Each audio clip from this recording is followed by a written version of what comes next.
Hello and welcome. Welcome to Unfazed Review Podcast, and Merry Christmas Eve. Merry Christmas to all. Hope everyone's doing well with your Yule logs and your drunken uncles and your Santa Claus. That's right. Yeah. So we just want to do a little, very, very quick. We had nothing planned. Yeah, we just want to do something, a little podcast for the holidays. Get your eggnog. We're all beanied up. And sit by the fire. We're and beanie babied up. Watch the Beanie Baby podcast. Yes. Exactly. We imbibed in some cigars a little while ago, as we often tend to do. A Christmas cigar tradition. Yes, we walked around. We had some delicious tacos from Bunty G's. Yep. Shout out to Bunty G. Good man. It's this little independent taco shop that's out of this world. It's just the one guy. It's one dude working there. He comes out like the guy at the gates to Oz. Yeah. Who goes there? Yeah. Exactly. It's very much like flings that. tacos at you. Yeah. That man was underrated. He was underrated. He gave us 3 tacos. Yeah, I was saying the Wizard of Oz. Oh, well, him too. The actor, whatever the hell his name was, that played the Wizard of Oz and the Gatekeeper and the marvelous fortune teller, whatever his name was. He carried that picture. It was cool. Yeah, it was. So cool. that's basically Bunty G with tacos. It's true. Yeah. Yeah, good man. Look him up. It's like you guys aren't gonna look him up. You probably can't find him, honestly. Yeah. Anyway, so let's talk about Christmassy stuff. What's Christmassy stuff? I watched on Netflix. You guys should go check it out if you haven't. The animated feature Klaus. Oh, Klaus! It won a bunch of awards. Okay. It was about. I'm obviously not all of it was completely accurate, but it was about like how the whole Santa Claus tradition came to be, and I mean, obviously there's elements of old Saint Nick and all that stuff, but this was about like a specific guy, and I think it was like the late. It wasn't even late 1800s. It was earlier than that. Maybe like early 1800s. 1985. Yeah, 1985. It was very touching. It was beautifully animated. It kind of was. I was telling Ben earlier. It looked drawn, but it was also had like a 3D aspect. But it wasn't weird like that. I've seen animated features that do that, and it kind of looks weird. But this one was good. It was made pretty recently. Yeah. Yes. Yeah. I think just like the last 10 years. Yeah, the last 10 years. Yeah. But yeah, it was a great cast. Norm Macdonald was a voice. Love Norm. This like sea captain. Gotta love Norm. And he was great. His voice was so great. Of course, I recognized him instantly. Yeah. I was like, one sentence. I was like, that's Norm Macdonald. And he's great for animated stuff. He has such a good voice. He's awesome. He should be in more animated stuff. J.K. Simmons was the guy who kind of became Didn't he do some Santa stuff Claus. Didn't Norm do some stuff in the Hotel Transylvania? I think he did. Did he really? Because Sandler, I'm pretty sure. That's funny. I could be wrong on that one. I would check. I know fucking Mel Brooks was like the grandpa in No shit. Yeah. Isn't Mel Brooks still alive? Well, evidently he did Hotel Transylvania. Crazy. I don't know. He probably died right after that. He's one of those guys that... It's like a Paul Newman where you do Cars 3 and then you die. Oh, it's crazy. Hotel Transylvania, Summer Get Out, and then fucking Mel Brooks dies. It seems like... I think Mel Brooks is still alive. I think he's still alive. I think he's still alive, but there's so many guys like that it surprises you that they're still around. Yeah. And then there's other ones, like you said, where like Paul Newman, it was like Cars, and then he passed away, which sucks because Paul Newman was like one of the best actors of all time. Yep. But like the same thing happened with Marlon Brando. The very last thing that Marlon Brando did when he was like bedridden and like sick on oxygen was it was like a Boss Baby type movie, but like before they had perfected it. So it was like you'll have to look it up. But his last movie was like voice acting in some shitty like in a Boss Baby prototype. Yeah, it was a bummer, you know. It's so sad. And it's like it seems like that happens a lot. Yeah. Well, it makes sense though because it's like if they can't do the physically demanding roles anymore. It's like let's just phone it in and record it, you know. Yeah. And they get probably some of that stuff. Then they could probably record it at their house and like fucking mail it in, you know. Yeah. Be like, here's my cassette, you know. Yeah, but this movie was cool because it had sort of more. It didn't hold back. Like it had more adult archetypes. The main guy was a postman whose dad I think his dad was the postmaster. Okay. And his dad forced him to go to this shitty town and prove himself as a postman. He had to deliver like 600 letters or something. And so when he meets this, Santa-esque prototype guy, he sees that these kids love, sending letters to get toys. So he makes this big business, and he like gets a lot of money off of it. And he's kind of like scamming this Santa Claus I love how to get excited money. you get about a Christmas movie. Yeah, it was cool. It was a great movie. Like I'm excited because it was actually my mom threw it on. She's been finding all these great animated features, and when I first started, nice, I'm like, though, when it first started, I wasn't interested at all. Yeah. And then as it stayed on, I was like, wait, this is actually kind of interesting. And there's Norm Macdonald.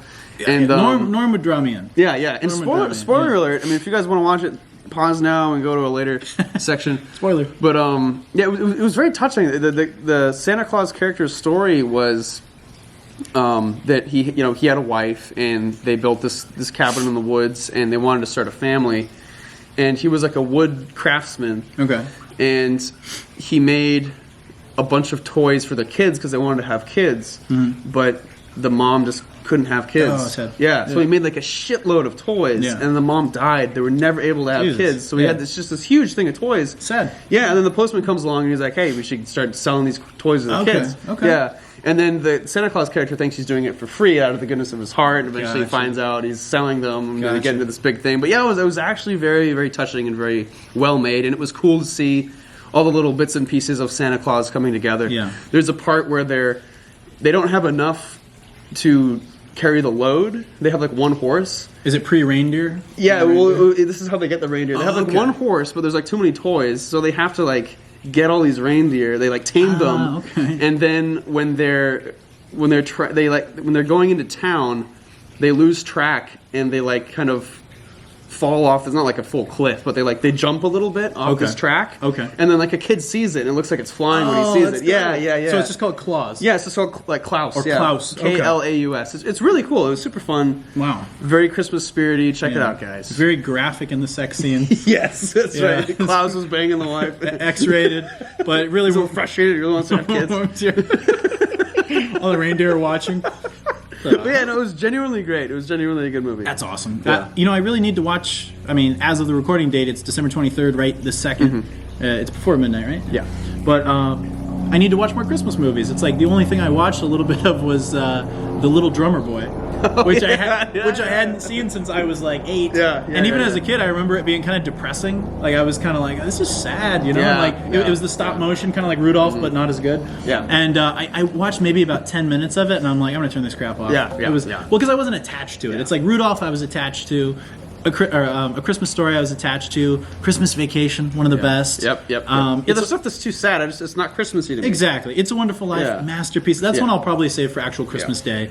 That and Christmas Vacation, and The one thing I actually watched religiously every Christmas was the Angry Video Game Nerds Christmas specials. Oh, I like them. He's so Three Guys campy. He's so up our alley. I liked his really early stuff, and then it's awesome to see how big he grew as a YouTuber. Like, he's timeless. He's amazing. He's fantastic. He's very us. Yeah, he's funny. He has good content. And he has great, cozy, cheesy, fun Christmas specials. Yeah. So me and Max watched him like every year. He's awesome. So I have, what we usually do is email or text each other like just news articles. Yeah. But I forgot that when you go on Google Chrome, it has like a list of all the shit that's happening in the world. To be honest with you guys, that's where I get like 75% of the stories. I'll see something like, when I'm taking a dump, and I'll be like, oh, something about whatever. And then I'll send it to the email, and then I'll forget about it. And then like 2 weeks later, we'll do the podcast or whatever, and I'll be like, oh, 2 weeks ago I saw this thing about The Mandalorian or whatever. Right. So we're just going to go through and sort of shotgun all our takes on all these things. The first one is about something that happened in The Mandalorian. Neither of us are like caught up or watched The Mandalorian, so I'm just going to skip that one. Although I will say the actor who portrayed Gus Fring in Breaking Bad and Better Call Saul, what is his name? It's escaping me. Anyway, Moff Gideon. Yeah, I know the actor's name. I know. Giancarlo Esposito. Yes. Love that guy. Yes. Any success he gets, he totally deserves. Yeah, he's great. He's great. Throw me another one. The second one, okay, I'm going to take this one. If you have anything to say, let me know. Cyberpunk 2077 is buggy. Okay. But mostly it has no heart. And I love to see this. This is from Wired 17 hours ago. Wired's decent. So you've heard about Cyberpunk, right? It's kind of hard to avoid it. Keanu. Yeah.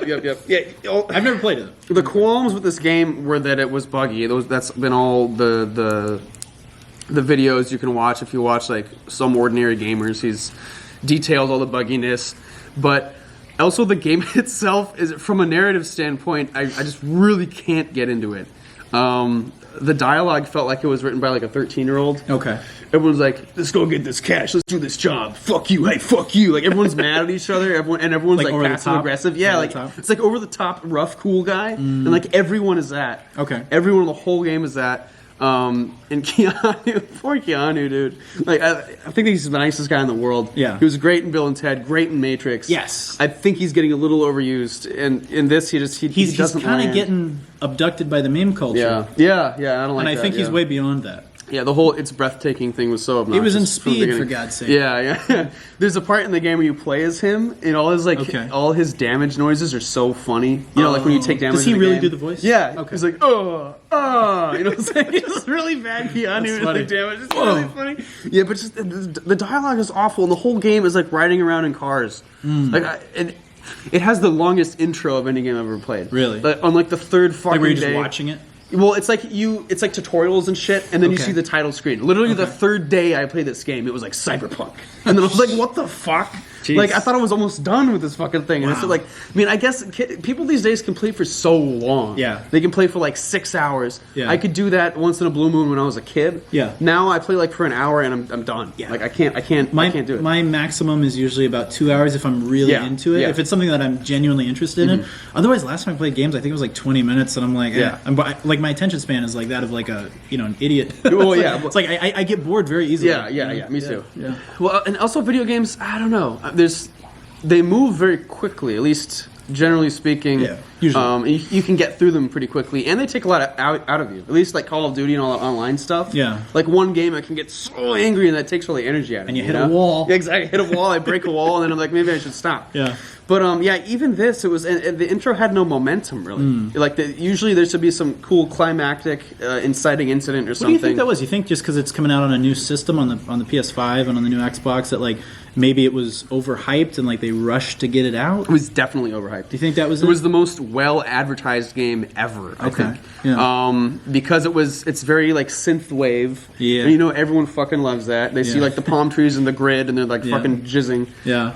My thing is, it's like it seems almost that's the fallback for people who don't fully understand 80s and understand new wave. I know. It's almost like they think like, oh, that's it, and like they have like no knowledge of anything. And this, that actually happened in the 80s. Yeah. And that whole aesthetic should be a peripheral thing. Like you can't, and this game kind of proves that. Yeah. Like you can't set a whole world into that. Yeah. It's cool as like a little taste of something. And even in the 80s and 90s when that kind of aesthetic was thriving, it was still like it wasn't in your face. Yeah. It was like you go to a mall, there's palm trees, everything's beige. Yeah. There's that kind of like it was tasteful. synth saxophone in the background. Yeah, it was tasteful. It was like it was glittered in, but it wasn't like everywhere.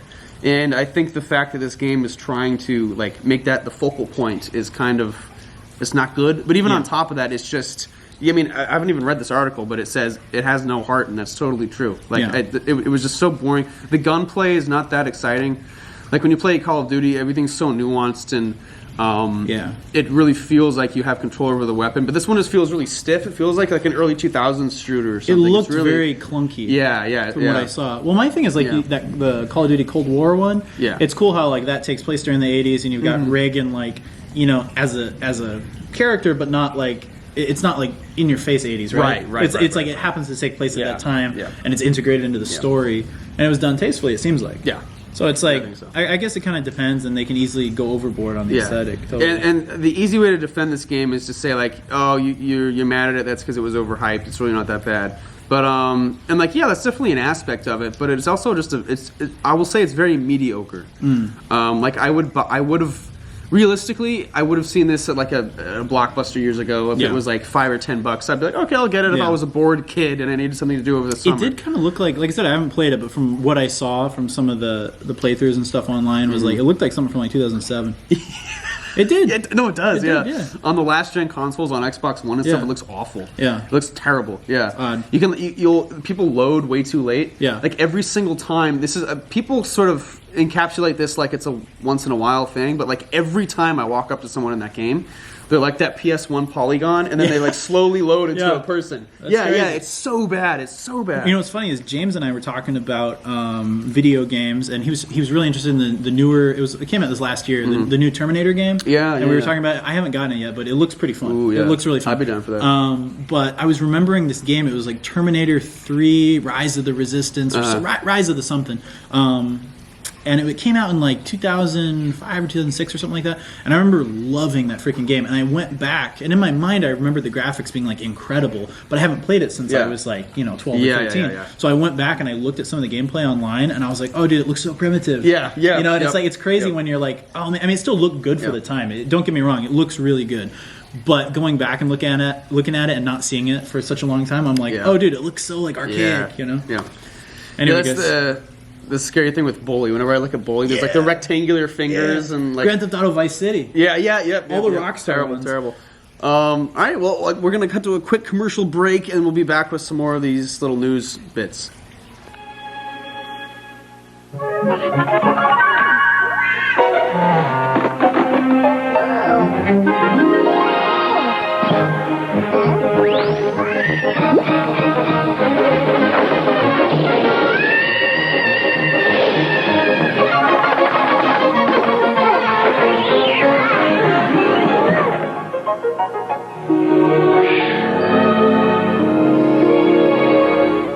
Smile, it's Christmas time.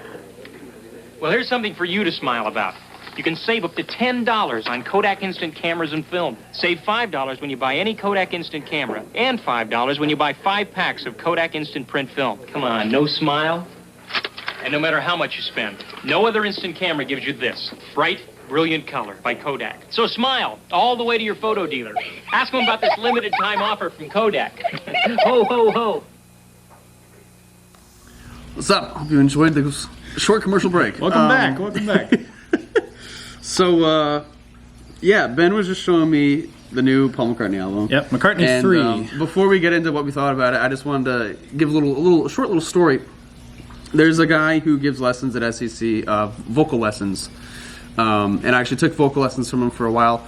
Super great guy, super knowledgeable guy, one of the best teachers, voice teachers I've ever had. Thank you. His name is you're welcome. His name is Ben Sturek. His name is Dennis Rowland. He was the last singer for Count Basie's band, which was huge. I don't know if you guys know that, but it's huge. It's fucking insane that he just teaches at a community college here. Heavy metal. Heavy metal. Yeah. And he had a stroke years back, and my dad actually interviewed him coming out of the stroke, which is really cool. I'll have to Really? dig up that interview. Yeah. Oh, cool. But yeah, he had a stroke and he was in a coma, and the only thing that got him out was when they played him one of his old songs. He heard himself singing. It immediately brought him out, and he said, "That's me," and he started singing along. That's amazing. His brain was immediately back. That's amazing. Yeah. If you're able to even listen to music, but especially make music at an old age, Yeah. it's like doing the cube, but it keeps your brain functioning. It's good. It's good for you. Yeah. It's like doing puzzles and shit, but it's better than that. Obviously, you're doing what you really love. Yeah. And it's keeping you going. So That's amazing. And dude. Paul McCartney is like 80 now, so like right. So Late 70s. Late 70s, so- he's pushing 80, I think. so the fact that he's like doing this one man band stuff is Yeah. good for him, and I'm happy for him. Yeah. But the single that was called Winter. Winter Comes. Winter Comes. Yeah. Was very bad. It was like something that was written for kids, which Yeah. in itself isn't necessarily bad, but this was like a Yeah. not very good version of something for kids. Yeah, I almost got to preface it by saying that we're both huge McCartney fans. We're huge Wings fans. Yeah. We're huge Beatles fans. McCartney is in my top 3 musicians of all time. Like I love Paul McCartney. He's Some of my earliest sonic memories. He was are my just first Beatles concert. songs. Yeah. Paul McCartney was my Me very, too. my Me too. Yeah. Yeah, hell yeah. But huge fan. Chaos and Creation in the Backyard is one of my favorite solo albums by anyone. Yeah. Everything with the Beatles, everything with Wings, most of the stuff with Wings, really, really, really good. That being said, this album, the 2 singles that I heard from it, very underwhelming. Yeah. And could I do better? No, but what I heard was just not Paul. It just maybe it's the stress of the year. Maybe it's the fact that he is getting very old. His voice isn't what it used to be. Obviously, a lot of people at that age, your voice starts to deteriorate. Yeah. But his voice just couldn't keep up. A lot of the songs. Well, the second song that we heard, whatever it was called, the more upbeat one. It sounded like it was missing lead vocals. Emmett said. Yeah, It was yeah. like he needed someone to harmonize with. Yeah. him.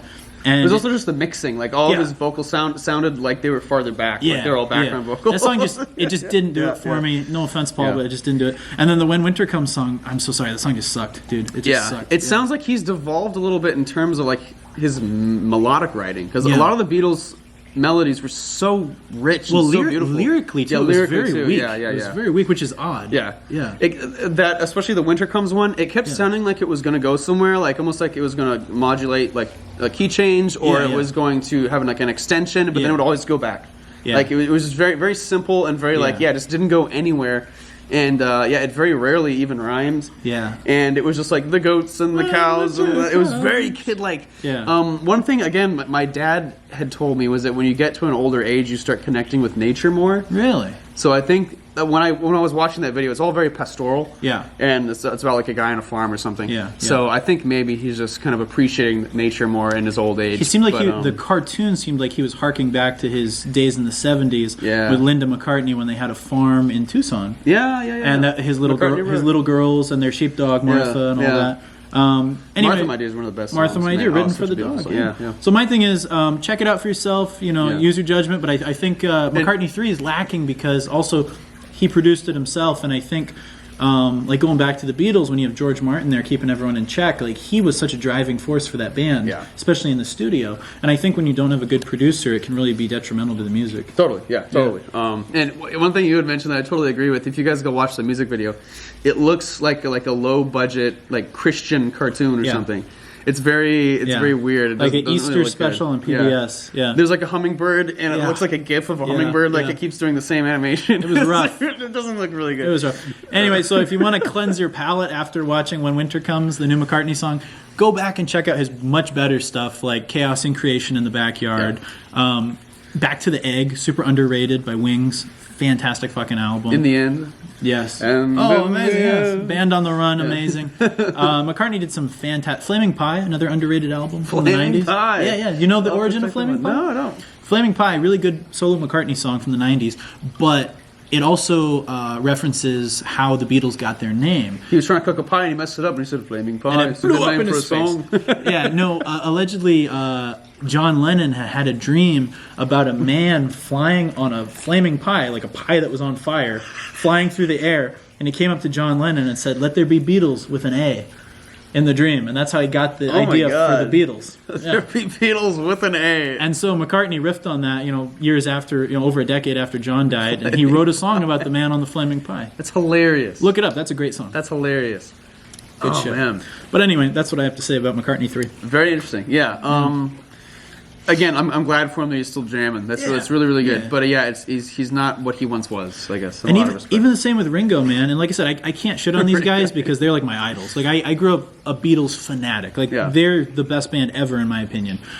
But people get older. It's like obviously they're a lot more complacent, and things change when you get to that age. Yeah. But even Ringo's latest song, I was kind of like, eh. Well, I think it's hilarious about Ringo. He's not a great I don't think he's the best creative musician, but he's actually a rock solid drummer. Oh, he's a great drummer. He doesn't do fancy shit, but he keeps a fucking beat really solidly, which seems basic. He and McCartney both left-handed. Yeah, that's interesting. Yeah. And that seems basic, but it's very good to have a super solidly timed drummer like that. But what's funny to me is that if you saw Paul McCartney on the street, you didn't know who he was. To this day. You'd think he's some random dad or grandpa or something. Yeah.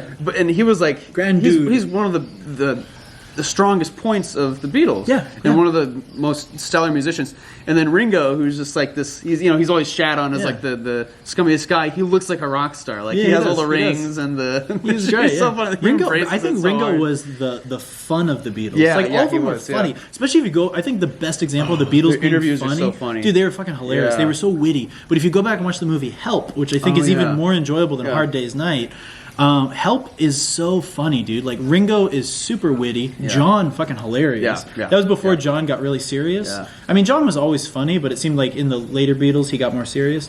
But George was witty. I mean, Paul, they all in their own unique respects were funny dudes. Very true. Yeah. And there's an interview I think they did in Sweden or something, at the height of the Beatles.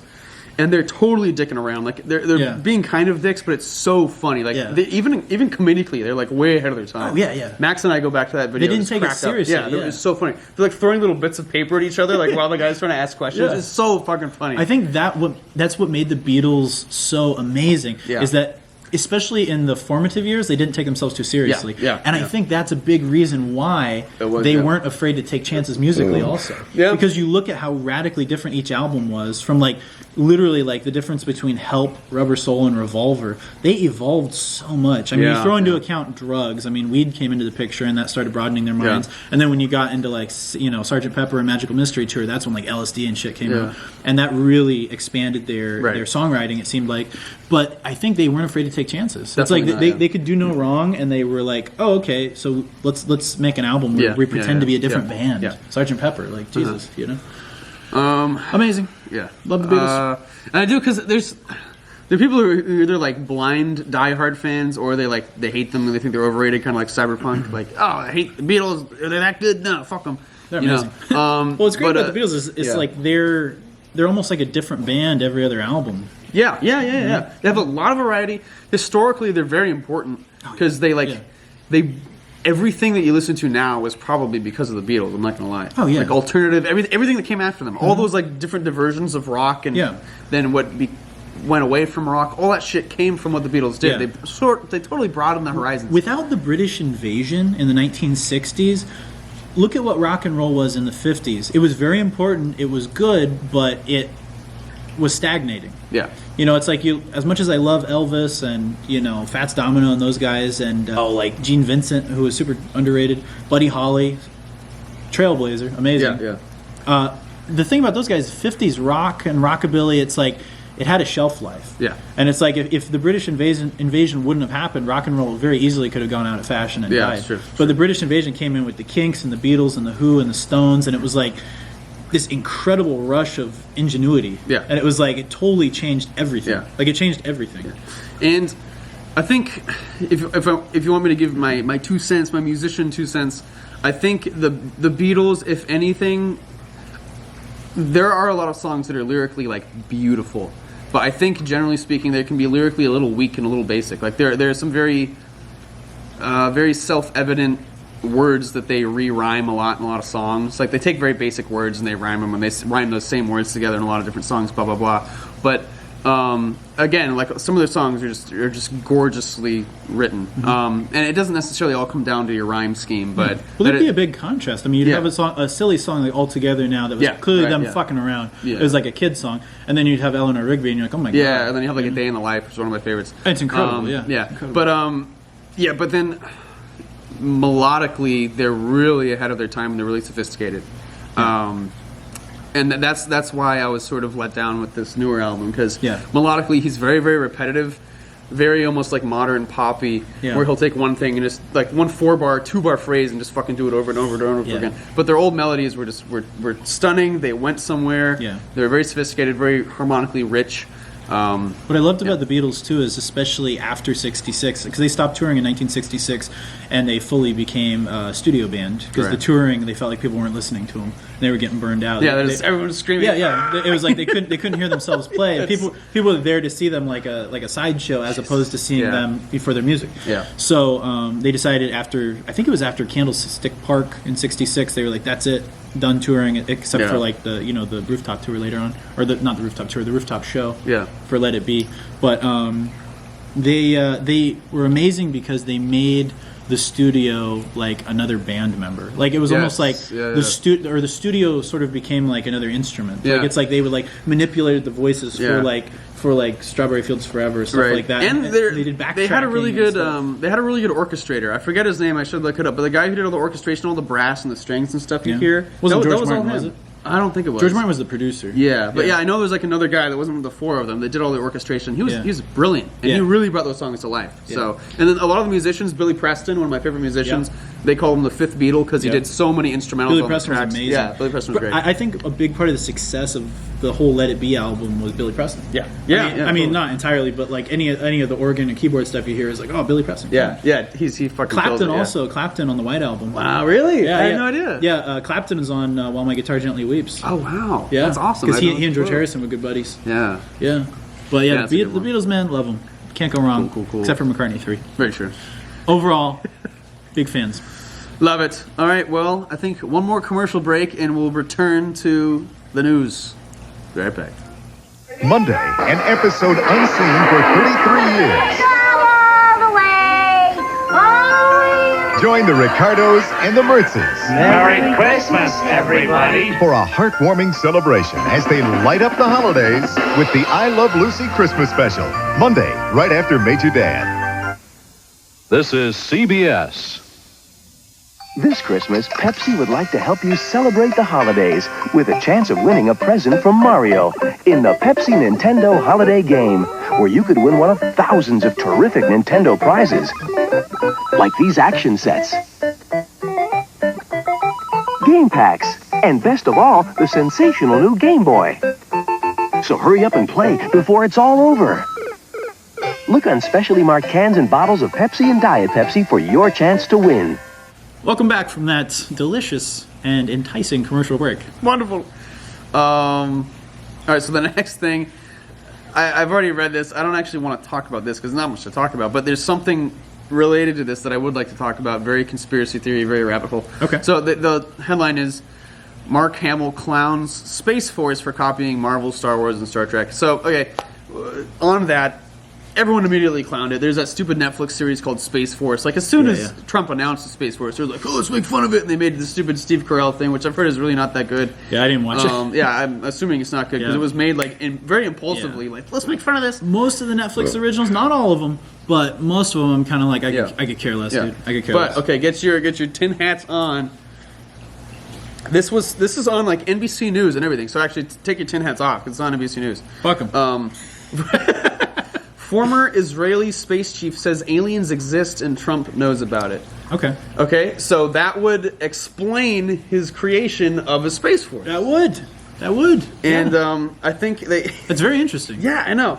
And Well, he wasn't even that a said, big thing? Was it the Israeli, whatever he is, not prime minister, whatever he was, politician that like said there was evidence of Yeah. life outside of the right? Earth? Yeah. I mean, that's Evidence. I think that's been proven at this point. But yeah. this is NBC News. A galactic federation has been waiting for humans to reach a stage where we will understand what space and spaceships are. It's gonna be a long time, my man. So, and that actually kind of makes sense to me as well. And I think with SpaceX and Elon Musk, they're like, they're there now. So I don't know. Yeah. I think maybe they're slowly starting to talk to us. Right? That'd be amazing. And that would mean Trump had a totally viable reason for making a space force, which is Yes. fucking badass. By the way, I would join the space force. They were the in 2 best seconds. aliens. Best They were the- aliens I've ever seen. The greenest of the green. So, dude, I hope that's true. And there's be amazing. pretty strong evidence to support it. I would love that. Can you imagine? I know. Can you imagine? I know. That'd be incredible. Change everything. I wish Yeah, they would just come I out hope- and be like, I really hey, hope. we got Yeah. visitors from another planet. Yeah. They come down. You know which movie I love? And they also, like, sorry. No, it's so, okay. like, 6 months ago, the government confirmed UFOs. So, like, Yeah. this has all slowly been coming out as, like, yeah, this is true, yeah, the this is Tic true. Tacs that the Navy pilots Yeah, got. yeah, all those black box recordings Yeah. that have been released, yeah. And those guys were actually pissed off because they didn't tell them they were flying up Yeah. there with the unidentified flying object. What's funny is how, like, not apeshit everyone is going. Like, Yeah. UFOs were confirmed by the government. Yeah. Like, you think of how many crazy people in the 70s were like, these are true, no one believes me, these Yeah. are real, no one believes me. The government comes out and says it, and people are like, eh. Yeah, like, it wasn't big news. And now fucking Galactic Federation, NBC. Yeah. And it's The, still, the like, only, not the a only way you could get people riled up about it is you say, well, the aliens are racist. Yeah, right. Then they'd be rioting in the streets. Or they have to attack LA. Yeah, and like, battle for and LA. Billie Eilish is pushed out to speak to him. Hello. Hey guys, it's me, Billie Eilish. I'm here to tell you the aliens are real. Yeah. Wash your hands. They're racist.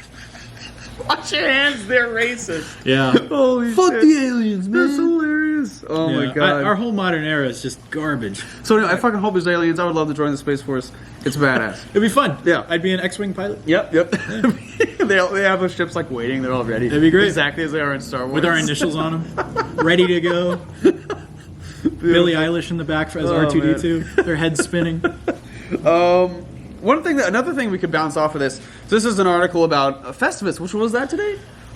I don't know. I think it was either the 22nd or the 23rd. Okay. Anyways, it's an article describing Festivus from Seinfeld, how it came to fruition. I actually kind of know. I think Festivus for the rest of one us. of the screenwriters' uncles actually had a fake holiday very similar to Festivus, and I thought that was funny. They just decided to make an episode out of it. Yeah. But what I would like to talk about I is didn't how know we that actually. origin. I didn't know that. Oh, really? Yeah. Yeah, that's awesome. There's That's some kooky uncle who was like, "Yeah, I'm gonna make great. my own." Yeah. So they just decided to riff on that. That's funny. But That's what funny. Ben and I and my family did years ago was that we actually celebrated Festivus. It was great. And if you guys know about Seinfeld, there's was like the aluminum pole instead of a Christmas tree and everything. We had a pole. Airing of grievances. Airing of grievances. Yeah. Where you tell everyone. I forget what we did for that. We did some version of that. Ours were kind of sarcastic. Yeah. Feats of strength. Feats of strength. We had arm wrestles and stuff. So we actually we fully did Festivus. And we add our own spin too. We watched B movies afterwards. Really cheesy, like low budget. Yeah. It was super fun. We made it our own. We played a Seinfeld trivia game. Yeah. You guys should do this at home. You guys should do the same. Yeah, it's a blast. Yeah, I forget what day Festivus is. I think we missed it already, or it was today. But I'd be down to do that again around New Year's. Yeah. I actually have a Seinfeld trivia game I could bring. Oh, that'd be great. Yeah, it'd be awesome. Yeah. Love Seinfeld. Be fun, Timeless. Yeah, it's really difficult though. It's like super specific. It's like you got to be like up on your Seinfeld shit. You know. How many ties does Jerry own? Yeah. Jesus. No ties. You should get a bolo tie, buddy. Giddy up. All right. Some of this is boring. So we're getting to the boring stuff now. Throw me something random. Something to riff on. French expression of the day. Okay. Pot de vin. Oh, dirty. Why do I need to know pot de vin? Because okay. That's not even loading now. Not a good one. Not a good one. Not a good Are one. ours exactly the same, or is I it wonder, based on yeah. our preference? Ooh, I feel like yeah. it's probably, Go look. Let's take a look. Chippendale's Dancers. Huh? No, I'm just kidding. All right, let's see. Okay, so my very first one is Arnold Schwarzenegger reveals he thought Terminator 2 scared his daughter away from actors like Chris Pratt. Ours are totally tailored to ourselves. Okay. Because mine's all like Star Wars and Cyberpunk. Mine's Arnold Schwarzenegger and Shia LaBeouf. And Seinfeld. Creeping up on a girl, apparently. Oh yeah, Shia did get I think he got arrested actually. I think it's only a matter of time. Yeah. With Shia was any, fucking weird. Any eccentric actor like that, any actor that like does nude scenes willingly and Shia's just like so fucking is weird. super Like, like you've seen that method, coming. you know? Yeah. Those guys are always pretty fucking strange. And I hate people like love people like that. Everyone thought like Shia was such a meme. Oh, he's so great. Like of course, of course. Yeah. There's another thing that I actually want to talk about. There's this great YouTuber named Nick Crowley who does horror stuff, but every once in a while he'll do like a legitimate takedown video, or just like unraveling of some mystery that's real. And there's this terrifying looking old guy who like really, really poorly sang like kids songs on YouTube. And everyone like on Reddit thought he was so wholesome. There's this weird fucking thing we have where like any old person's like super wholesome. And like you just fucking take a look at this guy for 2 seconds. Obviously, he's like a predator. Yeah. And it turns out he was like a rapist. He's like a child rapist. And everyone's like, "Oh, I can't believe it! I thought he was so wholesome." He dressed up like a clown. He had a lot of freezers, big white van. Like, guys, I think people think old people are wholesome just because they know like you can beat them up. Yeah. You know. Yeah. But like you got to remember, old people are people that have lived a longer life than you. So and they got away with more shit. Yeah. They lived in I remember older before time. everyone had cameras. Yeah, like you can't just assume every old person's this like a baby. Like it's the opposite. They've probably done worse shit than you. Yeah. One of the most offensive things I think is, and the saddest things, is when people get really old. And I made sure to be really careful of this with my grandpa when he got old. Was that when people talk to him like they're little kids, that's the fucking most disrespectful thing. Never do that. Yeah. But I remember that's what people think. I don't know why they but think that. I remember when my grandpa was like, getting more feeble and getting into his 90s. It's like, I never spoke to him like that. Yeah, no, it's the man terrible, was in World War II. Yeah, right. Like, Jesus Christ! Like, I'm not gonna, And it's like, can you imagine that? Like these old like Korean war vets coming in and they're like, "Honey, what can I get for you?" I'm like, "I killed 20 men." Yeah, it's sickening. It's like, really sickening. And there's that famous quote that like inside every old person is a young person wondering like what the fuck happened. And that's true. You gotta remember Screaming, that. "Get me You gotta out." remember that. Yeah. They still want to fuck. They're still like whoever they were when they were young, but they're just like they're sad now because they can't do as much. But mostly they want to fuck. Yeah, right. Yeah, I think it's hard for us to imagine older people as having been younger people like us. Like we see them as like this shell, this. Yeah. They're like they've always been old. They're like a cartoon character that's always old. Like you got to remember, they were a young person that did probably worse stuff than you. A really, most likely they did. Yeah. And got away with it. Yeah. But a really interesting example of that is thinking of not being able to picture someone younger is Christopher Walken. Yeah. There's a video you can look up online of him as like a 9 or 10-year-old boy in a video, like not even a video. It's like a feature-length film. Wow. And you can look up. Christopher Walken as a kid in a movie, and I don't know the name of the movie, but it's super interesting, and he like talks like a wholesome like Opie kid, Yeah. And I don't know when it would have been made, probably the 40s or early 50s, something like that.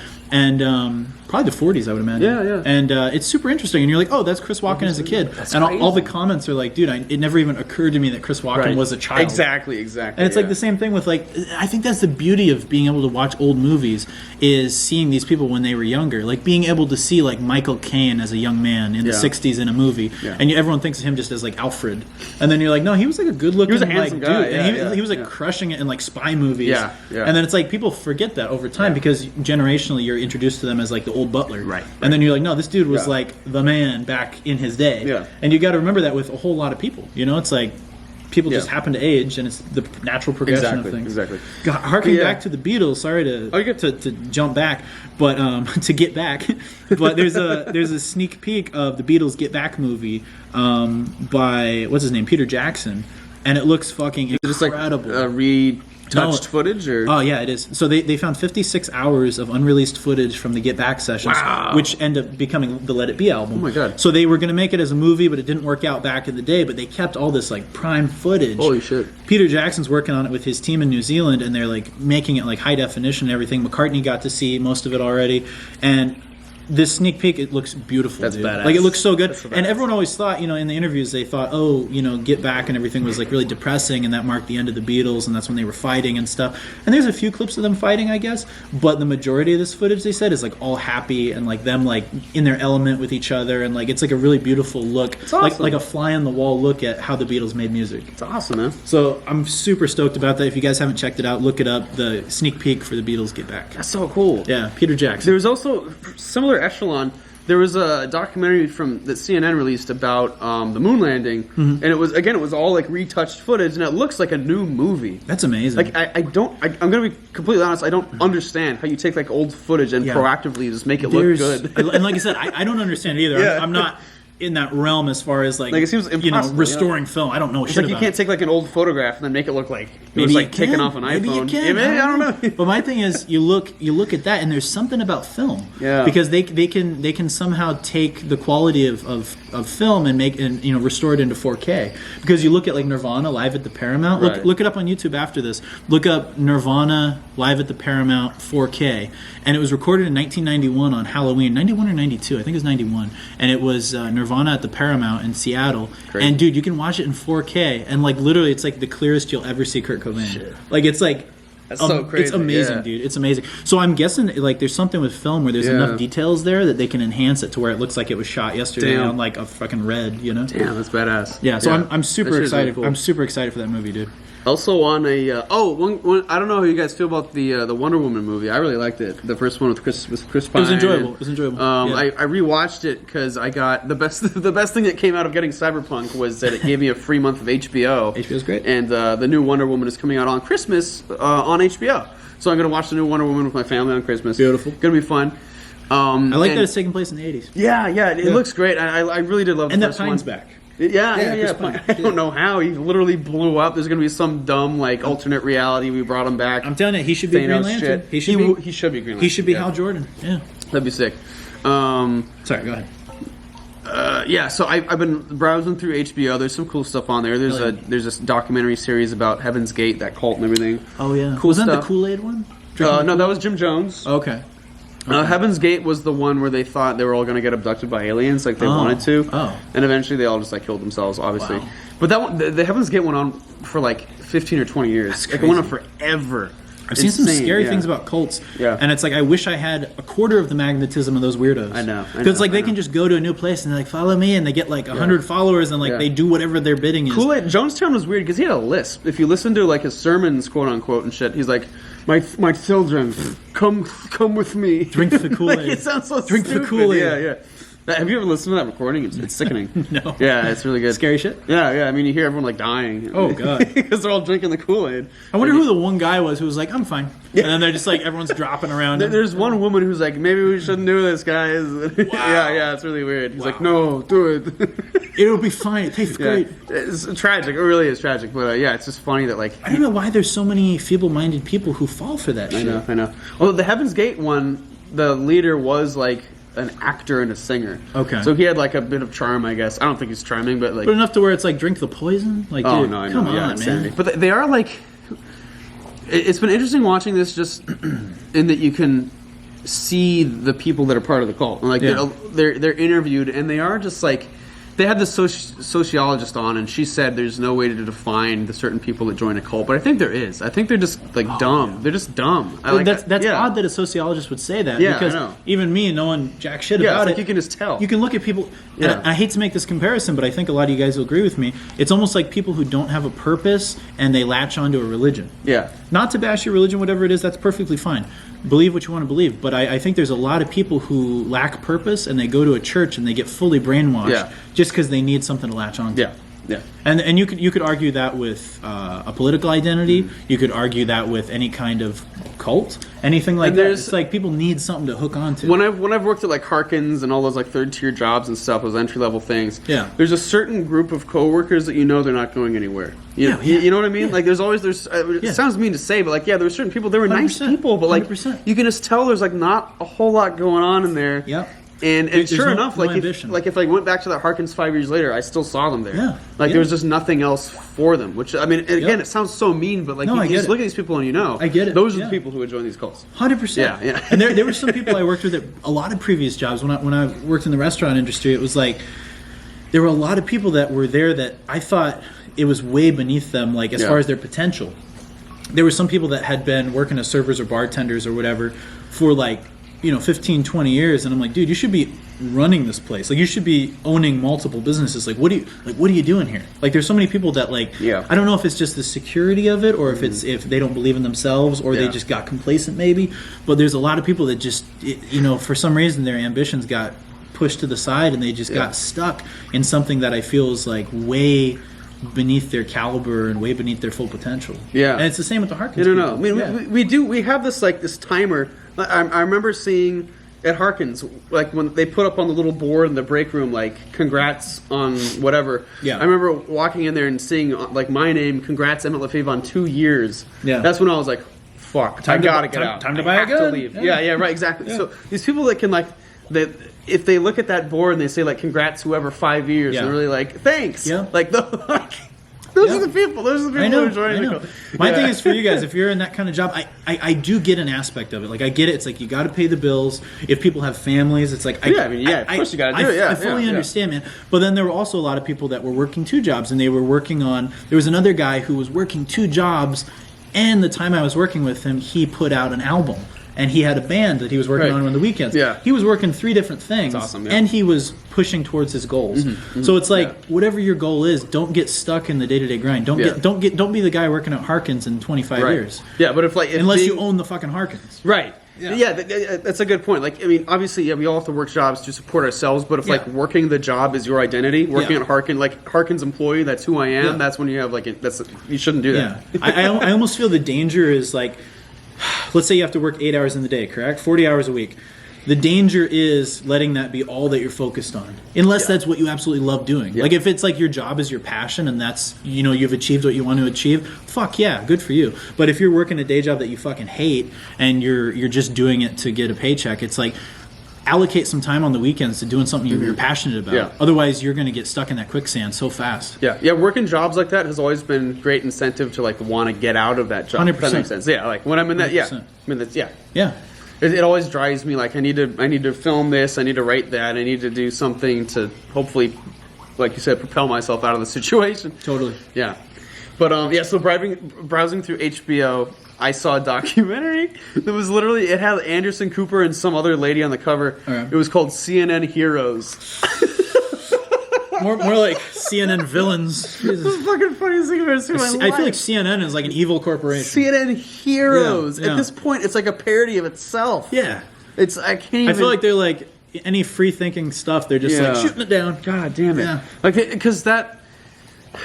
I know CNN okay, sucks. and I think someone in some other video commented on I think how we tend to bash liberals more than we do conservatives, and I'll agree, we do. But I think that's because liberals are always like yelling at everyone. Yeah. So like you get more of it. Yeah. I don't really hear about what the conservatives are doing like ever. Yeah. Because they're all these trolly little kids on the internet. You don't hear about them. They're in their own little corner. But liberals are always like trying to tell everyone what to do. Yeah, and also the media is very biased towards the left. In general. Yeah, and they're always the ones that are like virtue signaling and. They're always trying to feel good about themselves. They're always the ones who are getting offended. Right, yeah. So to see a documentary called CNN Heroes, like, come on. It's a joke, that's man. such a parody of itself. It's like the Sinister Six, but way less interesting. Yeah. But you guys are right. So let's end on an olive branch in the spirit of Christmas. If you guys have any good, like, dumb shit that the right has done, show it to us in the comments or whatever. And we'll delete it and not read it. We'll delete it and not read it. No, we'll take a look at it and we'll shit on it as we do anything else. Also, what I'd like to hear in the spirit of Christmas is any super underrated Christmas movies. Yeah, because everyone knows Christmas Vacation, everyone knows A Christmas Story, everyone knows Elf, obviously. Yep. Maybe there's some that we fully missed. Like maybe there's some like great gems from like the 70s that were B movies that were holiday classics and we fully missed it. Yeah. And I'm not talking about the Star Wars Christmas special. Yeah. I'm talking about some real or foreign films. I mean, because I know we got some foreign fans out there. Love you guys. Thanks for watching. But I'm sure there's some stuff like, from like, the Philippines or from like Germany that I have no freaking clue about. Yeah, foreign film. Yeah, so send some stuff, recommendations our way, guys. And, or just any other holiday, like Hanukkah, whatever, any like holiday movie. 8 Crazy cool. Nights. Hey, exactly. And finally, this is actually completely impromptu, but I've been meaning to talk with you and with Baldy and with other people about this. We have an unphased Discord. Yes. It's been like not even under construction. It's just been there. Yeah. So kind of floating. Yeah, and it's just been me, Ben, Tropical Jake, a friend of ours that some many of you may know, and Baldy. Yep. So I'm going to put an invite link in the description in this video so we can start a little community. That'd be awesome. We have a Discord. It's there. It's been there. Ben and I are active on there. Yep. So if you want to chill with us and talk to us and just you guys can shoot us messages. The shit, join the Discord. It'll be down below. And another thing is we also have a Patreon. So I know it's trying times this year, but if you guys would like to see us make more content more frequently and be able to have a budget to do more travel vlogs and stuff, please feel free to check out the Patreon. There's always a link below. And if you guys like this content, we've been trying to grow the channel more and get more views and get more eyes on our stuff. So if you think anybody would like to watch this stuff, please feel free to share it. Mm-hmm. We have obviously an Instagram, a pretty good Instagram that Ben posts on frequently. At Unfazed Review. Yep, and I have a Twitter that I will post down below that I manage, and it's also Unfazed Review. So we'll post all those links down below. Follow us, talk to us, hang out with us. Happy holidays, guys. See you around. Merry Christmas and remain unfazed. Ho, ho, ho. Ho, ho, ho.